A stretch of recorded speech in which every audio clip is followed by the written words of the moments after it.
जोहार TPL news आपण मन स्वागत करछि मो सागर जेना असंतु देखिबा प्रमुख खबर।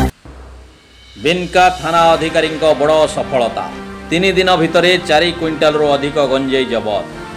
बिनका आईआईसी सत्यनारायण प्रधान पूरा एक्शन मोड रे जेबेठारो बिनका थाना रे थाना अधिकारी भावे सत्यनारायण प्रधान दायित्व नेलेनी सेबेठारो निशा बेपारी निद हजई देइछंती।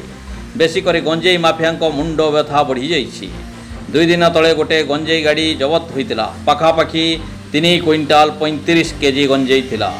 सेहीपरि आज एक नंबर विहीन कारु 1 क्विंटाल गंजेई जबत करने सहित 3 जन को अटक रखिছে बिनका पुलिस। कारटी द्रुत गति में आसुथिबा बेले बिनका थाना आगे पुलिस कारटी को अटकाइबाकू चेष्टा करथिला, किंतु गाड़ीटी न अटकी पलाई जाइथिला। संगे संगे पुलिस कार पिछा करी बिनका बेलपड़ा छक पाखे गाड़ीटी को जबत करथिला। गाड़ी भितर 1 क्विंटाल गंजेई जबत होइथिबा सहित 3 जन को बिनका पुलिस अटक रखिছে।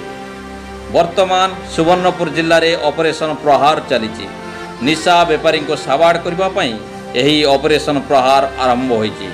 आग को आहुरी निशा बेपारी की साबाड़ करा जिवो बोली बिनका थाना अधिकारी सत्यनारायण प्रधान प्रकाश करिसंते।